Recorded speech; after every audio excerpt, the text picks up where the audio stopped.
नमस्कार दोस्तों, कैसे हैं आप लोग। उम्मीद करता हूं अच्छे होंगे। आज हम लोग देखेंगे एड्यूटेरिया का सेट नंबर 79 79 नंबर सेट देखेंगे और सारे प्रश्नों को अच्छे से समझने का कोशिश करेंगे। तो आप लोग पूरा वीडियो शुरू से अंत तक देखिएगा, सारे प्रश्न बहुत ही महत्वपूर्ण हैं। चलिए स्टार्ट करते हैं और देखते हैं आज का पहला प्रश्न है, जनसंख्या घनत्व और आर्थिक समृद्धि ये क्या है? तो एक दूसरे से संबंधित है। आंसर हो जाएगा ऑप्शन नंबर बी। समझते हैं आर्थिक समृद्धि को। आर्थिक समृद्धि से मतलब किसी समयावधि में किसी अर्थव्यवस्था में होने वाले वास्तविक आय में वृद्धि से है। सामान्य रूप से कह सकते हैं यदि किसी देश की सकल घरेलू उत्पाद और प्रति व्यक्ति आय में वृद्धि होती है तो ऐसा कहा जाता है कि उस देश में आर्थिक समृद्धि हो रही है। वहीं बात करें आर्थिक विकास की बात करें तो आर्थिक विकास की परिभाषा आर्थिक समृद्धि से व्यापक होती है। आर्थिक विकास किसी देश के सामाजिक, आर्थिक, सांस्कृतिक एवं गुणात्मक सभी परिवर्तनों से संबंधित होता है। चलिए देखते हैं अगला प्रश्न है, देश में स्टॉक एक्सचेंजों को कौन नियमित करता है? तो स्टॉक एक्सचेंजों को नियमित करता है सेबी। कौन करता है? सेबी करता है। आंसर हो जाएगा ऑप्शन नंबर सी। सेबी की स्थापना 12 अप्रैल 1983 को किया गया। इसका हेडक्वार्टर कहाँ है? मुंबई में। कहाँ है? मुंबई में। वहीं बात करें BSE बॉम्बे स्टॉक एक्सचेंज, ये दलाल स्ट्रीट में है। कहाँ? दलाल स्ट्रीट मुंबई में ये है और इसकी स्थापना 1875 में किया गया। वहीं RBI की बात करें तो RBI की स्थापना 1 अप्रैल 1935 को किया गया। कब? 1 अप्रैल 1935 को किया गया और इसका भी मुख्यालय कहाँ है? मुंबई में है। चलिए अगला प्रश्न देखते हैं। प्रश्न है, विश्व में सबसे पहले परिवार नियोजन को सरकारी स्तर पर अपनाने वाला देश कौन है? तो ये है अपना देश भारत। आंसर हो जाएगा ऑप्शन नंबर ए। कौन है? भारत है। वहीं बात करें परिवार नियोजन का अर्थ होता है व्यक्तियों या दंपतियों द्वारा केवल अपने मनचाहे बच्चे पैदा करने की योजना बनाना जब वह उन्हें चाहते हैं। यह जिम्मेवार पितृत्व है। वहीं बात करें इसकी शुरुआत 1952 में हुआ। कब हुआ? 1952 में हुआ। 1977 ईस्वी में भारत सरकार ने राष्ट्रीय परिवार नियोजन कार्यक्रम को राष्ट्रीय परिवार कल्याण कार्यक्रम के रूप में फिर से नामित किया गया और वहीं भारत जो है यह अपनाने वाला विश्व में प्रथम देश है। वहीं बात करें राष्ट्रीय स्वास्थ्य नीति, ये कब लागू हुआ था? 1983 ईस्वी में राष्ट्रीय स्वास्थ्य नीति लागू हुआ था। वहीं 7वीं पंचवर्षीय योजना में दोनों बच्चों के बीच अंतराल विधि के प्रयोग पर अधिक बल दिया गया था। चलिए अगला, केंद्र सरकार के राजस्व का मुख्य स्रोत क्या है? तो उसका मुख्य स्रोत है निगम कर। कौन सा होता है? निगम कर है। आंसर हो जाएगा ऑप्शन नंबर बी, निगम कर। यह जो है केंद्र सरकार द्वारा लिया जाने वाला एक प्रत्यक्ष कर का उदाहरण है। किसका उदाहरण है? प्रत्यक्ष कर का उदाहरण। अच्छा, कुछ और प्रत्यक्ष कर हम लोग जान लेते हैं। तो निगम कर, व्यक्तिगत आयकर, उपहार कर, व्यय कर, संपत्ति कर और लाभांश कर। और उसके बाद राज्य सरकार की बात करें तो भू राजस्व कर, कृषि आय पर कर, व्यवसाय कर और रोजगारों पर कर और पथ कर। ये सारे प्रत्यक्ष कर के उदाहरण हैं। वहीं अप्रत्यक्ष कर की बात करें तो सीमा शुल्क, केंद्रीय उत्पाद शुल्क, केंद्रीय बिक्री कर और सेवा कर, ये केंद्र सरकार का अप्रत्यक्ष कर है। राज्य सरकार का अप्रत्यक्ष कर है डीजल पेट्रोल पर बिक्री कर, प्रवेश कर, शिक्षा उपकर, ये जो है राज्य सरकार का अप्रत्यक्ष कर है। चलिए अगला प्रश्न देखते हैं। प्रश्न है, पूरा पाषाण काल में आदि मानव के मनोरंजन का साधन था। तो उसका मनोरंजन का साधन था शिकार। क्या था? शिकार। आंसर हो जाएगा ऑप्शन नंबर डी। पाषाण काल को हम लोग 3 भागों में बांटते हैं, एक पूरा पाषाण काल, एक मध्य पाषाण काल और एक नव पाषाण काल। पूरा पाषाण काल तो आग का खोज। पूरा पाषाण काल में सबसे महत्वपूर्ण घटना हुआ था आग का खोज। किस काल में हुआ था? पूरा पाषाण काल में हुआ था।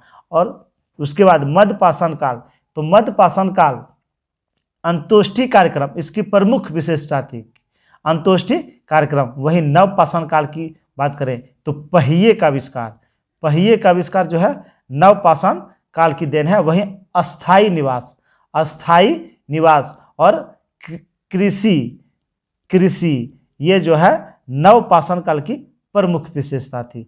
चलिए अगला प्रश्न देखते हैं। प्रश्न है वैदिक साहित्य में प्रयुक्त व्रीहि शब्द का अर्थ है। तो व्रीहि शब्द यह वैदिक काल में चावल के लिए प्रयोग होता था। किसके लिए होता था? चावल के लिए प्रयोग होता था व्रीहि शब्द। वहीं बात करें गेहूं के लिए गोधूम का प्रयोग होता था। गेहूं को गोधूम के नाम से जाना जाता, गेहूं को गोधूम के नाम से जाना जाता था। अच्छा, कुछ और हम लोग जान लेते हैं कि उस समय गाय को क्या कहा जाता था। तो गाय को कहा जाता था अघन्या। गाय को कहा जाता अघन्या यानी नहीं मारने वाला जीव। वहीं राजा को गोप्ता कहा जाता था, राजा को गोप्ता कहा जाता था। वहीं बात करें धनी व्यक्ति को गोमत कहा जाता था, धनी व्यक्ति को गोमत कहा जाता था। वहीं बात करें हल से बनी नालियां को सीता कहा जाता था, हल से बनी नालियां को सीता कहा जाता था। और अनाज को क्या कहा जाता था? तो अनाज को धान्य कहा जाता था, अनाज को धान्य कहा जाता था। चलिए अगला प्रश्न देखते हैं। प्रश्न है सम्राट अशोक ने अपने शिलालेखों में अपने समकालीन दक्षिण के किस राज्य का उल्लेख नहीं किया है? तो ये किस राज्य का उल्लेख उन्होंने नहीं किया है? तो ये नहीं किया है कुषाण का। आंसर हो जाएगा ऑप्शन नंबर डी। किनका? कुषाण राजवंश का उल्लेख दक्षिण के शिलालेखों में नहीं किया गया है। वहीं बात करें अशोक की, अगर बात करें तो अशोक के जो शिलालेख प्राप्त हुए हैं तो उनमें किस किस राजा का वर्णन है? तो राजा की बात करें तो सीरिया के राजा एंटियोकस का वर्णन है, मिस्र के राजा टोलमी का वर्णन है, उसके बाद सीरिया के राजा मगध का वर्णन है और एपीरस के राजा अलेक्जेंडर का वर्णन है। वहीं बात करें अशोक, तो अशोक की बात करें तो अशोक के अभिलेखों को पढ़ने का प्रथम सफलता किन्हें मिला था? तो जेम्स प्रिसेप को मिला था। किसे मिला था? जेम्स प्रिसेप को मिला था 1837 ईस्वी में, 1837 ईस्वी में। वहीं बात करें अशोक का नाम अशोक किस शिलालेख में मिला है? तो गुर्जरा और मास्की अभिलेख में अशोक का नाम जो है अशोक मिला है। चलिए देखते हैं अगला प्रश्न। प्रश्न है महान तमिल साहित्य शिल्पादिकारम के रचयिता कौन है? तो शिल्पादिकारम इसके रचयिता है इलिंगो। कौन है? इलिंगो इसके रचयिता है। आंसर हो जाएगा ऑप्शन नंबर बी, इलिंगो इसके रचयिता हैं। वहीं बात करें आमुक्त माल्याद इसके लेखक कौन है? तो इसके लेखक हैं केडीआर यानी कृष्ण देव राय इसके लेखक हैं। और जामवंती कल्याणम जो संस्कृत में लिखा गया इसके भी लेखक है कृष्ण देव राय। वहीं बात करें पांडुरंग महात्म्यम इसके लेखक थे तेनालीराम। कौन थे? तेनालीराम जो कृष्ण देव राय के दरबार में रहते थे। अगला प्रश्न है सर्वप्रथम सेना को नगद वेतन देने की प्रणाली की शुरुआत किसने की थी? तो इसका शुरुआत किया था अलाउद्दीन खिलजी ने। किसने किया था? अलाउद्दीन खिलजी ने किया था। आंसर हो जाएगा option number B, Alauddin Khilji की बात करें तो अलाउद्दीन खिलजी अपने चाचा की हत्या करके गद्दी पर बैठा था। किसकी हत्या करके? अपने चाचा का हत्या करके 1296 ईस्वी में गद्दी पर बैठा था। 1296 ईस्वी में अमीर खुसरो ने, क्वेश्चन आता है कि कहाँ पर जौहर प्रथा का वर्णन किया? तो रणथंभौर के शासक हमीर देव से जिसमें पराजित हुआ था 1301 ईस्वी में, उस समय। वहीं बात करें अलाउद्दीन खिलजी अपने आप को सिकंदर सानी की उपाधि धारण किया था। कौन सी उपाधि धारण किया था? सिकंदर शानी। वहीं सर्वाधिक मंगोल आक्रमण जो हुआ था किसके समय में हुआ था? अलाउद्दीन खिलजी के समय में हुआ था। इन्होंने मंगोलों से बचने के लिए 1304 ईस्वी में सीरी का किला बनाया था। किसका? कौन सा किला बनाया था? सीरी का किला का निर्माण कराया था। वहीं अलाउद्दीन खिलजी पहला शासक था जिसने भूमि की पैमाइश करवाई यानी भूमि का महासत करवाया। भू राजस्व का कुल या कितना लेता था? तो कुल उत्पादन का 50% यानी आधा लेता था। वहीं बात करें इन्होंने 2 नया कर लगाया था, घड़ी कर और चरी कर। और लूट के माल पे यह अपना हिस्सा कितना लेता था? तो लूट के माल पे यह अपना 4/5 लेता था, 4/5 लेता था। वहीं इन्होंने एक दीवाने मुस्क खराज की स्थापना किया था भू राजस्व की बकाया राशि वसूलने के लिए, भू राजस्व की बकाया राशि वसूलने के लिए। चलिए देखते। और अलाई दरवाजा, हजार खंबा महल, ये सब का निर्माण किसने कराया था? अलाउद्दीन खिलजी ने कराया था। अस्थाई सेना रखना, अस्थाई सेना रखना और उसे नगद वेतन देना और दाग हुलिया प्रणाली लागू किया था अलाउद्दीन खिलजी ने। चलिए अगला प्रश्न देखते हैं। प्रश्न है, वेबली आयोग के सदस्य के रूप में निम्न में से कौन इंग्लैंड गए थे? तो वेबली आयोग के सदस्य के रूप में इंग्लैंड जाने वाले गए थे गोपाल कृष्ण गोखले। कौन गए थे? गोपाल कृष्ण गोखले। वेबली आयोग जो था, तो ये इसका गठन कब हुआ था? तो वेबली आयोग की बात करें तो इसका गठन हुआ था 1895 ईस्वी में। 1895 ईस्वी में यह फिजूल खर्ची के जांच के लिए इसका गठन किया था। फिजूल खर्ची की जांच के लिए इसका गठन किया गया था। इसके जो सदस्य थे एक तो वेल्बी थे। कौन थे? वेल्बी थे, चमन थे, टी.आर. बुकानन थे, बेडर वर्न थे, दादा भाई निरोजी थे। वहीं दादा भाई निरोजी पहले भारतीय थे जो वेल्बी आयोग में बैठे थे। वहीं गोखले और दिनासा वाचा 1897 ईस्वी में आयोग के सामने उपस्थित हुए थे। कब हुए थे? 1897 ईस्वी में ये उपस्थित हुए थे और उसी के मामले में यह इंग्लैंड गए थे।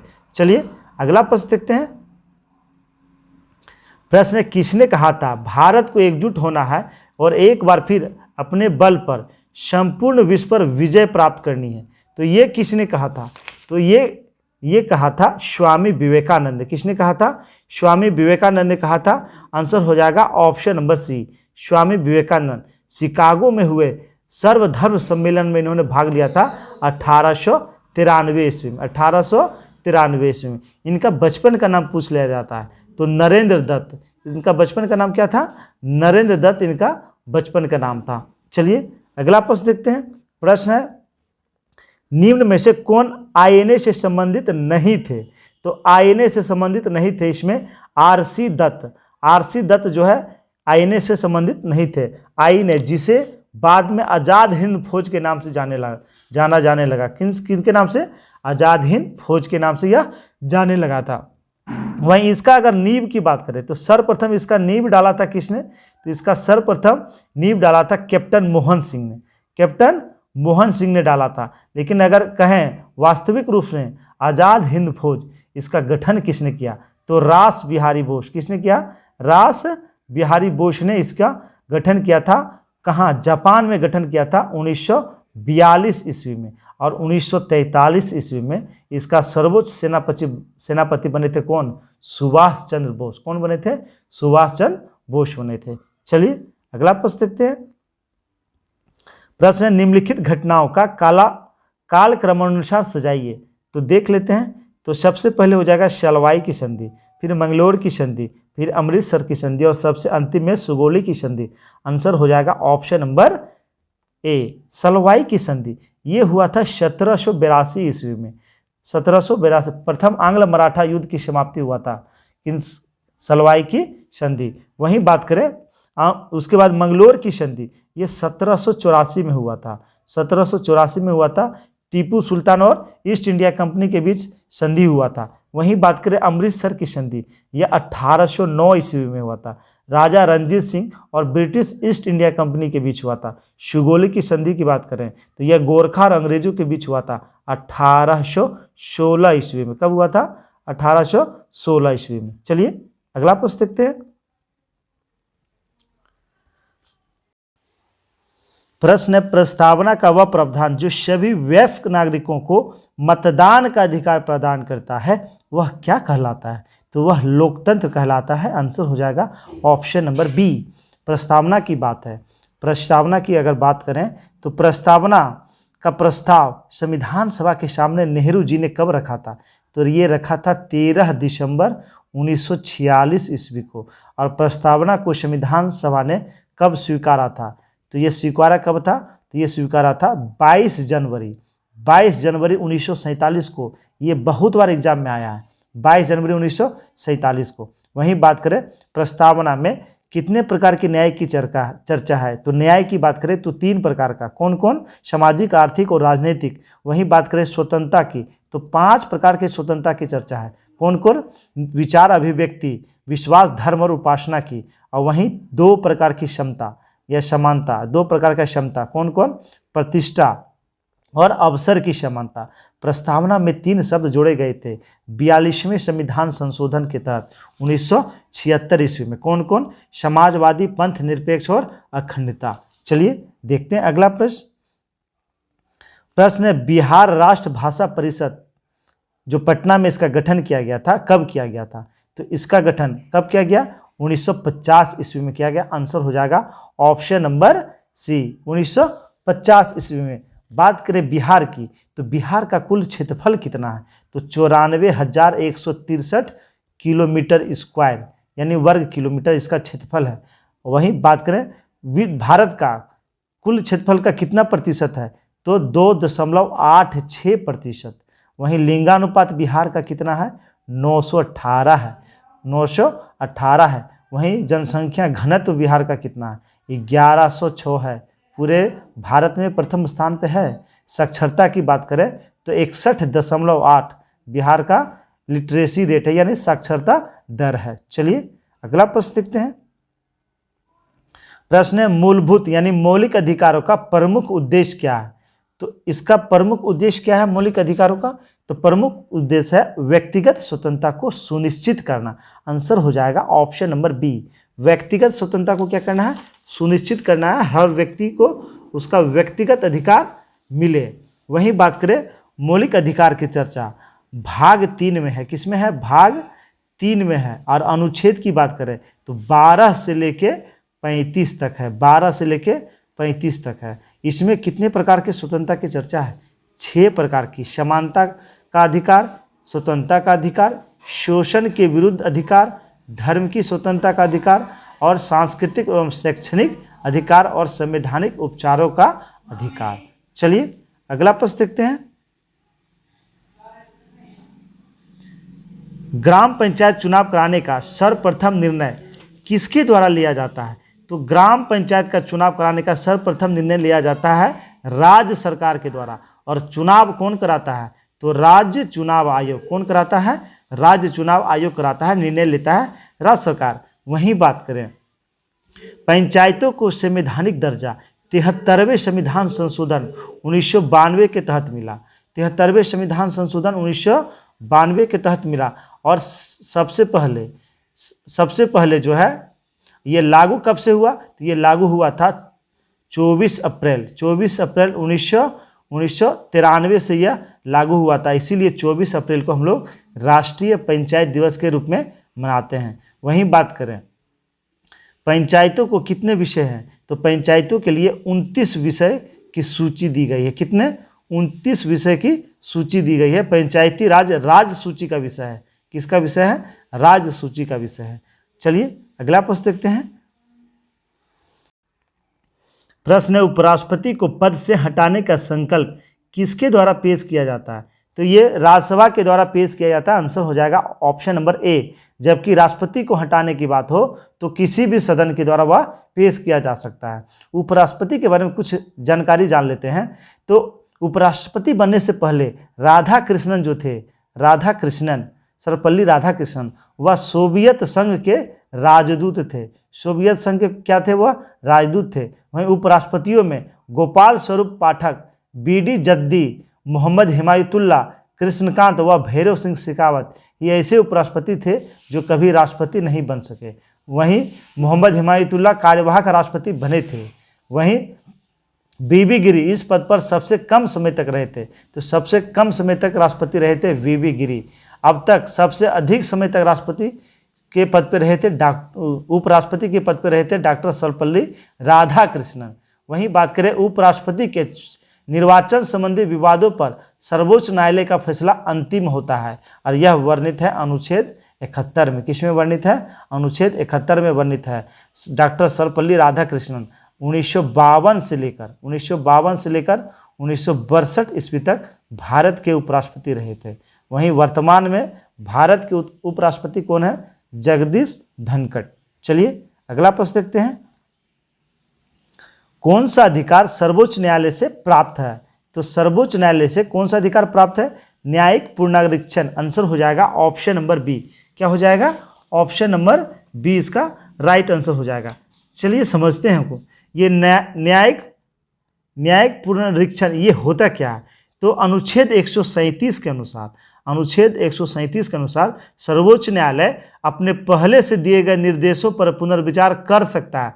अर्थात सर्वोच्च न्यायालय अपने पहले जो निर्णय दिया है उसे बदल भी सकता है। यही कहलाता है न्यायिक पुनरीक्षण। चलिए अगला प्रश्न देखते हैं। प्रश्न है तदर्थ यानी एडहोक क्या है? इसका अर्थ क्या होता है? तो इस उद्देश्य के अतिरिक्त व्यवस्था जो होती है उसे ही तदर्थ कहा जाता है। आंसर हो जाएगा ऑप्शन नंबर सी। क्या हो जाएगा? ऑप्शन नंबर सी इसका राइट आंसर हो जाएगा। वहीं तदर्थ न्यायाधीश की बात करें, तदर्थ न्यायाधीश की अगर बात करें तो इसका वर्णन जो है इसका वर्णन अनुच्छेद 127 में है। अनुच्छेद 127 कहता है यदि किसी उच्चतम न्यायालय के सत्र को आयोजित करने या चालू करने के लिए उस न्यायालय के न्यायाधीशों की गणपूर्ति ना हो तो भारत का मुख्य न्यायमूर्ति या राष्ट्रपति की पूर्व सहमति से संबंधित उच्च न्यायालय के मुख्य न्यायाधीश से परामर्श करने के बाद किसी उच्च न्यायालय के किसी ऐसे न्यायाधीश से जो उच्चतम न्यायालय का न्यायाधीश नियुक्त होने की योग्यता धारण करता हो उच्चतम न्यायालय के न्यायाधीश के रूप में कार्य करने के लिए अनुरोध कर सकता है। ये वर्णित है अनुच्छेद 127 में। चलिए अगला प्रश्न है भारतीय संविधान के अनुच्छेद 162 के शीर्षक के संबंध में निम्नलिखित में से कौन सा सही है?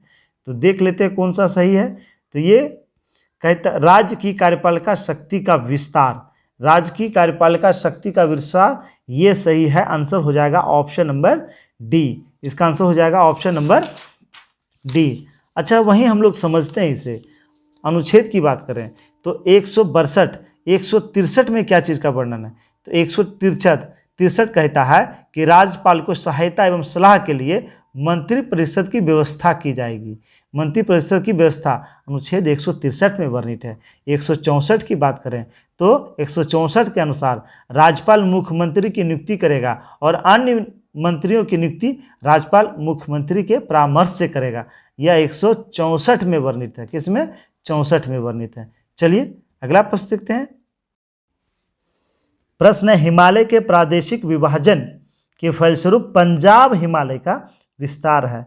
कल के सेट में भी हमने इसे देखा था। तो पंजाब हिमालय का विस्तार है सतलज और सिंधु के मध्य। आंसर हो जाएगा ऑप्शन नंबर डी। यानी कह सकते हैं नदी घाटी के आधार पर हिमालय का वर्गीकरण 4 भागों में किया गया। कितने भागों में किया गया है? 4 भागों में किया गया है हिमालय का विस्तार। यहाँ से यहाँ वाला भाग, यहाँ से यहाँ वाला भाग कहलाता है क्या? पंजाब हिमालय। क्या कहलाता है? पंजाब हिमालय। जो सिंधु से सतलज के बीच है, सिंधु से सतलज के बीच है। वहीं यहाँ से यहाँ वाला क्षेत्र जो कहलाता है यह कहलाता है कुमायूं हिमालय। कुमायूं हिमालय यह सतलज से काली के बीच है। और ये यहाँ से आगे नेपाल वाला क्षेत्र नेपाल हिमालय कहलाता है। यह काली से तीस्ता के बीच है और तीस्ता से दिहांग के बीच जो है उसे असम हिमालय कहा जाता है। तो इसका आंसर हो जाएगा ऑप्शन नंबर डी। चलिए अगला प्रश्न देखते हैं। प्रश्न है निम्न में से किस फसल की बुवाई तथा कटाई के बीच सर्वाधिक अंतराल होता है? तो इसमें से सर्वाधिक अंतराल जो होगा वह गन्ना के लिए होगा। आंसर हो जाएगा ऑप्शन नंबर सी, गन्ना, जिसको बोने का जो है सबसे उचित समय होता है अक्टूबर नवंबर। क्या होता है? अक्टूबर नवंबर। लेकिन वसंतकालीन भी गन्ना की खेती होती है और इसकी बुआई फरवरी से मार्च में की जाती है। इसे कुल पकने में यानी गन्ना फसल को होने में लगभग 10 से 14 माह लगता है। कितना लगता है? 10 से 14 माह लगता है। चलिए अगला प्रश्न देखते हैं। और गन्ना को नकदी फसल के रूप में भी जाना जाता है। अगला प्रश्न है हिमालय नदियों की मुख्य विशेषता क्या है? तो हिमालय नदियों की मुख्य विशेषता है इसमें जल का प्रवाह 12 मासी होता है। आंसर होता है ऑप्शन नंबर बी। हिमालय से जो भी नदियाँ निकलती है उसमें सालों भर पानियाँ होती है, जबकि प्रायद्वीपीय भारत की नदियों में सालों भर पानी का अभाव होता है। चलिए देखते हैं अगला प्रश्न। प्रश्न है पारिस्थितिकी तंत्र की विशेषताएं कौन सा सही नहीं है? देख लेते हैं। पारिस्थितिकी तंत्र एक खुला तंत्र होता है। बिल्कुल सही है। पारिस्थितिकी तंत्र प्राकृतिक संसाधन तंत्र होते हैं। ये भी सही है। पारिस्थितिकी तंत्र शब्द का सर्वप्रथम प्रयोग अर्नस्ट हैकेल ने किया था, ये तो गलत है। आंसर हो जाएगा ऑप्शन नंबर सी। इसी में कंफ्यूजन होता है, इससे 2 क्वेश्चन आते हैं, इससे पहले भी हमने इसे क्लियर किया था। पारिस्थितिकी तंत्र, तो पारिस्थितिकी तंत्र इसका प्रयोग सर्वप्रथम किया था टोंसले ने किया था। किसने किया था? टोंसले ने किया था पारिस्थितिकी तंत्र का प्रयोग। वहीं पारिस्थितिकी शब्द का सबसे पहला प्रयोग किया था हैकेल ने, अर्नेस्ट हैकेल ने किया था, तो कंफ्यूजन नहीं रखना है।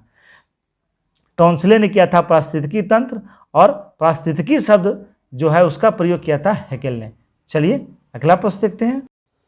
प्रश्न है, नेशनल वुड फॉसिल्स पार्क कहाँ स्थित है? तो ये कहाँ स्थित है? तो ये स्थित है जैसलमेर राजस्थान में। आंसर हो जाएगा ऑप्शन नंबर डी। वहीं बात करें टिड्डी, टिड्डी चेतावनी संगठन, चेतावनी संगठन ये कहाँ है? ये जोधपुर में है, ये जोधपुर राजस्थान में है। वहीं जयपुर की बात करें तो जयपुर की बात करें तो चौधरी चरण सिंह राष्ट्रीय कृषि विपणन संस्थान कहाँ है? जयपुर में है। कहाँ? जयपुर में है। वहीं बात करें जोधपुर में ही, जोधपुर में ही क्या है? केंद्रीय शुष्क क्षेत्र अनुसंधान संस्थान कहाँ है? यह जोधपुर में है। चलिए अगला प्रश्न देखते हैं। प्रश्न है, भारत में निम्न में से किस राज्य का सोने के उत्पादन में लगभग एकाधिकार है? तो यह एकाधिकार है कर्नाटक का। आंसर हो जाएगा ऑप्शन नंबर डी। किनका एकाधिकार है? कर्नाटक का एकाधिकार है। सोना की बात करें तो कर्नाटक के कोल्लार खान, विश्व भारत में प्रसिद्ध है। कोल्लार खान, हट्टी खान, कोल्लार और हट्टी खान, और रायचूर जिले में है हट्टी खान। कहाँ है? हट्टी खान रायपुर जिले में है, और कोलार जिले में है कोलार खान। वहीं इसके अलावा आंध्र प्रदेश के रामगिरी में, आंध्र प्रदेश के रामगिरी खान से भी जो है सोने का उत्पादन होता है। और झारखंड का सिंहभू जिला, झारखंड का सिंहभू जिला वहीं सबसे 1 नंबर में। लगभग भारत का 99% जो सोना का उत्पादन होता है वह कहाँ से? कर्नाटक से, और उसके बाद झारखंड से होता है, उसके बाद झारखंड से होता है। चलिए अगला प्रश्न देखते हैं। प्रश्न है, दक्षिण भारत की नदियां प्रमुख रूप से निम्न में से कौन सा अफवाह तंत्र रखती है? तो दक्षिण भारत की जो नदियां होती है वह वृक्षनुमा अफवाह तंत्र रखती है। आंसर हो जाएगा ऑप्शन नंबर सी। ये दक्षिण भारत की जो नदियां हैं ये जो है वृक्षनुमा अफवाह तंत्र बनाती है, तो इसका आंसर हो जाएगा ऑप्शन नंबर डी। चलिए मैप में देख लेते हैं वृक्षनुमा अफवाह तंत्र क्या होता है। प्रश्न था कि प्रायद्वीपीय भारत की नदियां यानी दक्षिण भारत की नदियां जो हैं वह कैसे आकृति बनाती है? तो वृक्षानुमा आकृति बनाती है, यानी वह जब जहाँ गिरती है, जैसे समुद्र में जहाँ मिलती है उससे पहले वह जो है ये आकृति फॉर्म करती है, यानी वो वृक्ष की तरह वो आकृति फॉर्म करती है।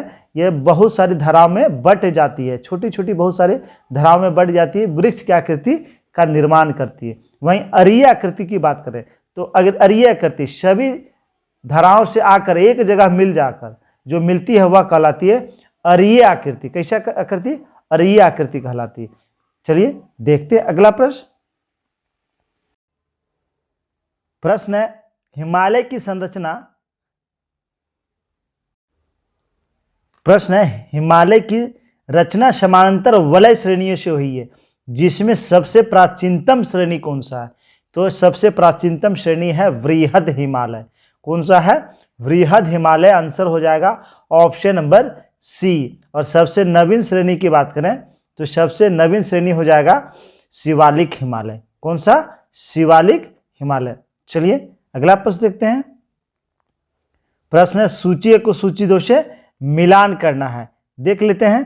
तलैया बांध यह बराकर नदी पर, किस नदी पर है?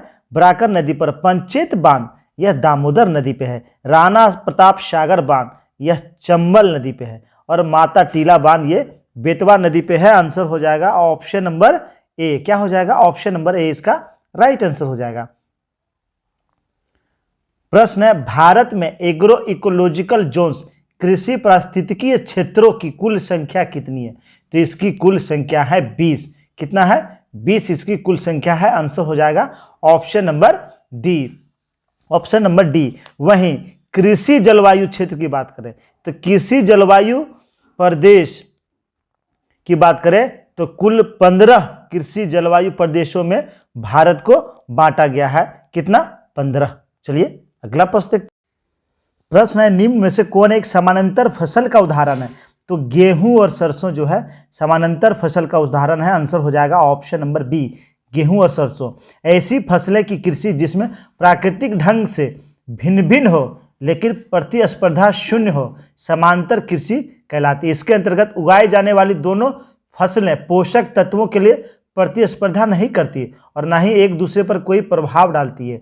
यह विधि मृदा की उर्वरता को बढ़ाए रखने में सहायक होती है और मृदा कटाव को रोकने में भी सहायक होती है। किसान सामान्यतः गेहूं की बुआई के बाद उसी खेत में सरसों को बिखेर देते हैं। इस विधि में गैर अनुकूल नमी का उपयोग और मिश्रण में उगाई जाने वाली फसलों की विभिन्न जड़ तंत्र के बीच प्रतिस्पर्धा होती है जो तंत्र की उत्पादकता को कम करता है। तो इसका आंसर हो जाएगा ऑप्शन नंबर बी। प्रश्न है, निम्नलिखित में से कौन सुलेमित नहीं है? तो इसमें सुलेमित अंबाला उर्वरक के लिए ये सही है, नेपानगर कागज के लिए ये भी सही है, सिंदरी तांबा ये तो गलत है। आंसर हो जाएगा ऑप्शन नंबर बी। सिंदरी जो है यह उर्वरक के लिए प्रसिद्ध है और वहीं नरोरा परमाणु केंद्र है तो यह परमाणु या अणुशक्ति ये भी सही है। आंसर हो जाएगा ऑप्शन नंबर सी। प्रश्न, एक वास्तविक गैस किसमें एक आदर्श गैस के रूप में क्रिया कर सकता है? तो वास्तविक गैस को आदर्श गैस कब मानते हैं? जब वह निम्न दाब और उच्च ताप तो ये फॉलो करता हो। आंसर हो जाएगा ऑप्शन नंबर बी। क्या हो जाएगा? ऑप्शन नंबर बी इसका राइट आंसर हो जाएगा। अच्छा, आदर्श गैस होता क्या है? तो यह एक काल्पनिक गैस होता है जिसमें अणु शामिल होते हैं जो नगण्य मात्रा में होते हैं। आदर्श गैस का गुण का बात करें तो आयतन इसका नगण्य होता है और इसके गैसों की कणों के आकर्षण बल जो है वह नगण्य होता है। वहीं आदर्श गैस का समीकरण होता है PV equal to nRT, PV equal to nRT। अच्छा, अभी तक जितने भी गैसें प्राप्त हुए सभी गैसें क्या है? वास्तविक गैस हैं। कौन सी गैसें हैं? वास्तविक गैस हैं। चलिए अगला प्रश्न देखते हैं। प्रश्न है, वह लेंस जो किरणों को एकत्रित करता है उसे क्या कहते हैं? तो किरणों को एकत्रित करने वाला जो लेंस कहलाता है वह अभिसारी लेंस होता है। आंसर हो जाएगा ऑप्शन नंबर ए। समझते हैं इसे, अभिसारी लेंस होता क्या है? तो अभिसारी लेंस या उत्तल लेंस को कहते हैं। किसे कहते हैं? उत्तल लेंस के अनंत से आ रही किरणें लेंस के बाद यह जाके एक बिंदु पे मिल जाती है, यानी एक जगह एकत्रित हो जाती है। तो यह कौन सा लेंस होता है? यह उत्तल लेंस होता है। कौन सा लेंस? उत्तल लेंस होता है। इसे ही अभिसारी लेंस कहते हैं। वहीं अवतल लेंस या अपसारी लेंस होता है, यानी यह किरणों को क्या करता है? फैला देता है। अनंत से आ रही किरणें को यह क्या करता है? अनंत से आ रही किरणें को यह जो है फैला देता है। क्या करता है? फैला देता है। तो इसे अपसारी लेंस कहते हैं। चलिए अगला प्रश्न देखते हैं। प्रश्न है, परावर्तन के नियम के अनुसार, तो परावर्तन का जो नियम है उसके अनुसार आपतन कोण परावर्तन कोण के बराबर होता है। समझते हैं। तो जब कोई किरण किसी सतह से टकराती है तो वह जो है फिर उसी दिशा में वापस लौट जाती है। अब बीच में ये अभिलंब हो गया तो ये आपतित किरण, ये किरण हुआ सतह से टकराने के बाद ये इस दिशा में लौट गई तो ये हुआ, ये आई जो हुआ इसे हम लोग कहते हैं क्या? आपतन कोण। और अभिलंब से जो परावर्तित किरण हुआ इसके बीच जो कोण बनता है उसे कहते हैं परावर्तन कोण। क्या कहते हैं? परावर्तन कोण। तो आई जो है एंगल आई बराबर एंगल आर होता है। कब? जब परावर्तन की घटना होती है, यानी आपतन कोण परावर्तन कोण के बराबर होता है। तो इसका आंसर हो जाएगा ऑप्शन नंबर सी। प्रश्न, किसी तीर के एक सिरे को धनुष की तनित डोरी पर रखकर खींचने में उसमें कौन सी ऊर्जा संचित हो जाती है? तो उसमें स्थितिज ऊर्जा संचित हो जाती है। आंसर हो जाएगा ऑप्शन नंबर बी। कौन सी ऊर्जा? स्थितिज ऊर्जा। चलिए अगला प्रश्न देखते हैं। प्रश्न है, प्रकाश विद्युत प्रभाव की खोज निम्नलिखित में से किसने की थी? तो इसमें भी कंफ्यूजन है। तो प्रकाश विद्युत प्रभाव का खोज किया था हेनरिक रुडोल्फ हर्ज ने। आंसर इसका हो जाएगा ऑप्शन नंबर सी। क्या हो जाएगा? Option number C. इसके अनुसार प्रकाश विद्युत प्रभाव एक ऐसी परिघटना है जहां इलेक्ट्रॉनों को धातु की सतह से बाहर निकाला जाता है जब पर्याप्त आवृत्ति को प्रकाश इस पर गिरता हो तब। वहीं बाद में आइंस्टीन ने सुझाव दिया था, आइंस्टीन ने जो है बाद में सुझाव दिया था क्या, प्रकाश एक कण की तरह व्यवहार करता है और प्रकाश के प्रत्येक कण में फोटोन नामक ऊर्जा होता है, फोटोन नामक ऊर्जा होता है, ये दिया था आइंस्टीन ने। चलिए अगला प्रश्न देखते हैं। प्रश्न है, और धातुओं में निम्न में से कौन सा गुणधर्म सामान्यतः पाया जाता है। तो अधातुओं की बात करें तो अधातुओं में कौन सा गुण सामान्यतः पाया जाता है, तो देख लेते हैं इसमें कौन सा गुण सामान्यतः पाया जाता है। तो ये होता है भंगुरता, आंसर हो जाएगा ऑप्शन नंबर ए। अधातुओं में इसका गुण की बात करें तो ये प्रायः भंगुर होते हैं, अतः इसे चादर या तार नहीं बना सकते। इसका चादर यानी पतला या तार हम लोग नहीं बना सकते हैं। इसमें किसी विशेष प्रकार की चमक भी नहीं होती है, इसमें कोई विशेष प्रकार की चमक भी नहीं होती है। और यह ऊष्मा और विद्युत इस दोनों का क्या होता है, कुचालक होता है। ऊष्मा और विद्युत का कुचालक होता है। इसमें मुक्त इलेक्ट्रॉन नहीं पाए जाते हैं, इसमें मुक्त इलेक्ट्रॉन नहीं पाए जाते हैं। वहीं बात करें धातु की, अगर धातु की गुण की बात करें, धातु की गुण की बात करें तो धातुएं के जो गुण होता है तो ये आघातवर्ध होते हैं। धातु क्या होते हैं, आघातवर्ध होते हैं। ये धातुएं तन्य होती है, या ऊष्मा और विद्युत का चालक होता है, यानी सुचालक होता है। ऊष्मा और विद्युत का सुचालक होता है। यह चमकदार होती है, इन पर पॉलिश किया जा सकता है। यह कमरे के ताप पे ठोस अवस्था में पाया जाता है। अपवाद में है पारा। अब वहीं धातुओं का घनत्व उच्च होता है, यानी अधिक होता है। अधिकांश धातुएं कठोर होती है और धातुएं सोने रस होती है। चलिए अगला प्रश्न देखते हैं। प्रश्न है, निम्न में से किसका उपयोग अग्निशामक के रूप में किया जाता है। तो अग्निशामक के रूप में बेकिंग सोडा का प्रयोग किया जाता है। आंसर हो जाएगा ऑप्शन नंबर सी। क्या हो जाएगा, ऑप्शन नंबर सी। अगर गैस की बात करें तो गैस कौन सा यूज होता है, तो CO2 गैस। कौन सा गैस, CO2 गैस। या ऑक्सीजन से अभिक्रिया करके क्या होता है, वातावरण से अभिक्रिया करके जो है O2 ज़्यादा मात्रा में O2 देता है, जिससे आग बुझ जाती है। चलिए अगला प्रश्न देखते हैं। प्रश्न है, मानव अस्थि का सबसे प्रमुख घटक कौन सा है। तो सबसे प्रमुख घटक की बात करें तो यह प्रमुख घटक कौन सा है, तो सबसे प्रमुख घटक होता है कैल्शियम। लेकिन कैल्शियम के बाद सबसे अधिक फास्फोरस पाया जाता है। अस्थियों में और दांतों में क्या पाया जाता है, कैल्शियम और फास्फोरस पाया जाता है। वहीं कुछ अस्थियों की लाल मज्जा रक्त कणिकाएं RBC बनाने में सक्षम होती है। तो यही अस्थि की बात करें तो लाल मज्जा रक्त कणिकाओं बनाने में सक्षम होती है। वहीं अगर अस्थि की बात आया तो बताएं आप लोग कि खोपड़ी में हड्डियों की संख्या कितनी होती है। तो खोपड़ी में हड्डियों की संख्या होती है 8। कितना होता है, 8। और चेहरा में हड्डियों की संख्या कितनी होती है, 14 होता है। कितना होता है, 14 होता है। वहीं बात करें पसलियों की संख्या कितना होता है, तो पसलियों की संख्या 24 होती है। कितना होता है, 24 होता है। चलिए अगला प्रश्न देखते हैं। प्रश्न है, वयस्क पुरुषों में RBC की सामान्य संख्या कितनी होती है।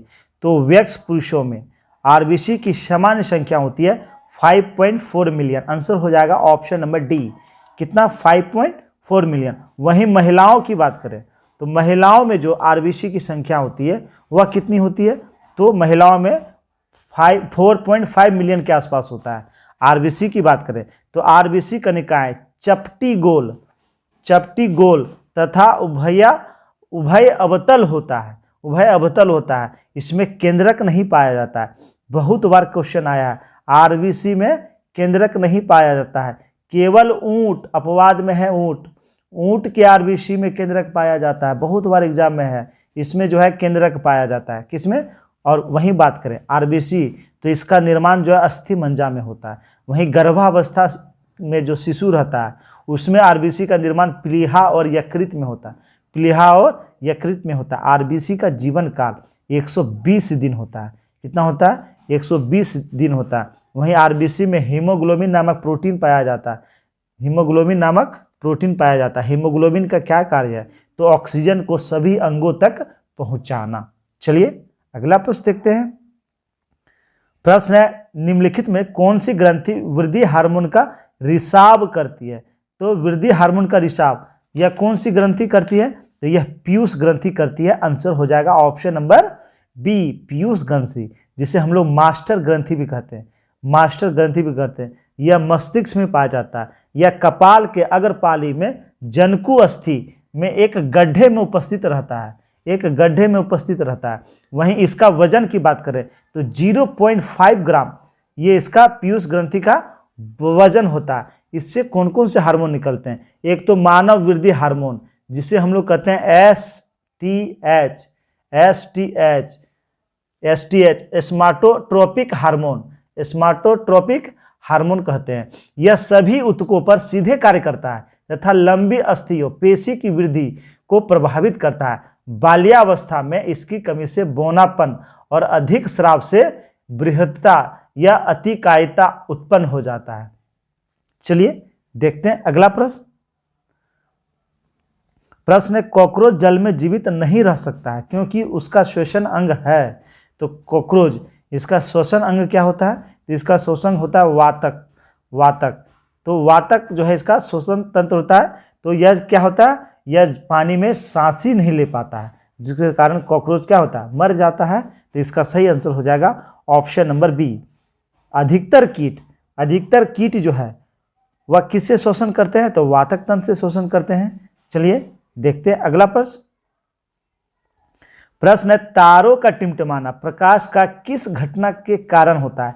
तो तारों का टिमटिमाना प्रकाश का अपवर्तन का उदाहरण है। आंसर हो जाएगा ऑप्शन नंबर सी। किसका? प्रकाश का अपवर्तन का उदाहरण। वहीं बात करें, जो पानी में गिरा सिक्का तल से ऊपर दिखता है। किसके कारण? प्रकाश के अपवर्तन के कारण। अच्छा, पानी में पड़ा सिक्का टेढ़ा दिखाई देता है, यही प्रकाश के अपवर्तन के कारण। सूर्यास्त या सूर्योदय से पहले सूर्य का दिखाई देना प्रकाश का अपवर्तन का उदाहरण है। प्रकाश का प्रकीर्णन की बात करें, यानी स्कैटरिंग ऑफ लाइट की बात करें, तो आकाश का नीला दिखाई देना। सूर्योदय या सूर्यास्त के समय लालिमा जो दिखाई देता है, लालिमापन दिखाई देना, वह जो है प्रकाश का प्रकीर्णन का उदाहरण है। वहीं प्रकाश का पूर्ण आंतरिक परावर्तन की बात करें, आंतरिक परावर्तन, तो मारीचिका का बनना, हीरे का चमकना, ऑप्टिकल फाइबर, सब इसी सिद्धांत पे कार्य करते हैं। किस पर? प्रकाश का पूर्ण आंतरिक परावर्तन पर। चलिए अगला प्रश्न देखते हैं। प्रश्न, एक तार में बहती विद्युत धारा एवं विभवांतर प्रत्येक को दुगुना बढ़ा दिया जाए तो विद्युत शक्ति क्या होगी? तो इसकी विद्युत शक्ति 4 गुना बढ़ जाएगी। कितना हो जाएगा? 4 गुना बढ़ जाएगा। इसी जनरली अगर विद्युत धारा और विभवांतर यानी वोल्टेज और रेसिस्टेंस प्रतिरोधकता का फॉर्मूला होता है V = IR होता है। वहीं बात करें, किसी विद्युत धारा के प्रवाह के कारण प्रति संख्या किया गया कार्य शक्ति कहलाता है। क्या कहलाता है? शक्ति कहलाता है। P बराबर होता है IR। P बराबर क्या होता है? IR होता है। चलिए अगला प्रश्न देखते हैं। प्रश्न है, मोर्मिकोलॉजी किसका अध्ययन है? तो मोर्मिकोलॉजी में चींटियों का अध्ययन किया जाता है। किसका? चींटियों का अध्ययन किया जाता है। आंसर हो जाएगा ऑप्शन नंबर सी। कुछ जीव विज्ञान की कुछ शाखाओं के बारे में जान लेते हैं जो हमेशा क्वेश्चन आते हैं। मधुमक्खी पालन ये किसके अंतर्गत पढ़ते हैं? तो मधुमक्खी पालन का विज्ञान कहलाता है एपीकल्चर। क्या कहलाता है? एपीकल्चर कहलाता है। वहीं सेरीकल्चर की बात करें तो रेशम कीट पालन सेरीकल्चर कहलाता है। वहीं मत्स्य पालन का अध्ययन या पीसी कल्चर कहलाता है। क्या कहलाता है? PC culture. वहीं कवकों का अध्ययन क्या कहलाता है? कवक का अध्ययन कहलाता है माइकोलॉजी। क्या कहलाता है? माइकोलॉजी। वहीं बात करें शैवाल का अध्ययन फाइकोलॉजी कहलाता है। क्या कहलाता है? फाइकोलॉजी। फूलों का अध्ययन एंथोलॉजी कहलाता है। फलों का अध्ययन पोमोलॉजी कहलाता है। फलों का अध्ययन पोमोलॉजी। वहीं कीटों का अध्ययन एंटोमोलॉजी कहलाता है। क्या कहलाता है? एंटोमोलॉजी कहलाता है। वहीं छिपकली का अध्ययन ये क्या कहलाता है? तो छिपकली का अध्ययन कहलाता है सोरोलॉजी। क्या कहलाता है? सोरोलॉजी कहलाता है। वहीं काष्ठी पेड़ों का संवर्धन सिल्वीकल्चर कहलाता है और उद्यान विज्ञान या हॉर्टिकल्चर कहलाता है। और वहीं फूलों की खेती फ्लोरिकल्चर कहलाता है। चलिए अगला प्रश्न देखते हैं। प्रश्न है, भारत में बजट प्रणाली का संस्थापक किसे माना जाता है? तो भारत में बजट प्रणाली का संस्थापक माना जाता है जेम्स विल्सन को। आंसर हो जाएगा ऑप्शन नंबर ए। भारत में सर्वप्रथम बजट जो पेश किया था, ये पेश किया था जेम्स विल्सन ने 7 अप्रैल 1867 को पहला बजट पेश किया गया था। ब्रिटिश सरकार के वित्त मंत्री थे जेम्स विल्सन, उन्होंने पेश किया था। वहीं बात करें स्वतंत्रता के बाद सबसे पहला जो बजट पेश किया वह किसने किया? तो वह पेश किया आर.के. षणमुख शेट्टी ने। कब? 1947 ईस्वी में। वहीं गणतंत्र भारत का पहला बजट पेश किया था जॉन मथाई ने पेश किया था 1950 ईस्वी में। वहीं बात करें बजट, तो बजट का अर्थ क्या होता है ये भी एग्जाम में पूछ लिया गया। तो फ्रेंच भाषा में जो है बजट, फ्रेंच भाषा है, इसका अर्थ होता है चमड़े का थैला। क्या होता है? चमड़े का थैला इसका अर्थ होता है। संविधान में बजट का उल्लेख कहीं नहीं है। अनुच्छेद 112 में वार्षिक वित्तीय विवरण की चर्चा है। चलिए अगला प्रश्न देखते हैं। प्रश्न है, टैरिफ लगाया जाता है। तो टैरिफ किस पे लगाया जाता है? तो टैरिफ किसी देश द्वारा आयातों पर लगाया जाता है, उसे टैरिफ कहा जाता है। क्या कहा जाता है? टैरिफ कहा जाता है। आंसर हो जाएगा ऑप्शन नंबर बी। चलिए अगला प्रश्न देखते हैं और ये आज का अंतिम प्रश्न है। वोल्गा नदी कहाँ गिरती है? तो वोल्गा नदी यह गिरती है कैस्पियन सागर में। इसका आंसर हो जाएगा ऑप्शन नंबर बी। मैप में देखते हैं वोल्गा नदी को हम लोग। प्रश्न था कि वोल्गा नदी, तो वोल्गा नदी का उद्गम स्थल, ये उद्गम स्थल हुआ वल्दाई पहाड़ी से इसका उद्गम होता है। यह यूरोप की सबसे लंबी नदी है। इसकी लंबाई है 3445 किलोमीटर। यह जो है वल्दाई की पहाड़ी से होते हुए ये इन शहरों से होकर गुजरती। कौन कौन सा? स्टालिनग्राड, गोर्गी, सराटफ, स्ट्रॉन्गकेन, ये शहरों से होती हुई ये जाके गिरती कहाँ है? तो ये कैस्पियन सागर में जाके गिरती है। वहीं इसकी सहायक नदियाँ की बात करें तो कामा ओका उझा इसकी प्रमुख सहायक नदियां हैं। ये सारी जो है इसकी प्रमुख सहायक नदियां हैं। दोस्तों ये था एडुटेरिया की तरफ से 50 महत्वपूर्ण प्रश्न का सेट जो सभी एग्जाम के लिए महत्वपूर्ण है। तो पूरा वीडियो देखना है। इससे रिलेटेड जितने भी तथ्य हैं कोशिश करें नोट करने का, जो आपको रिवीजन में बहुत मदद करेंगे। दोस्तों वीडियो अगर अच्छा लगा हो तो लाइक कर देंगे और अपने अपने ग्रुप में शेयर कर देंगे। धन्यवाद दोस्तों।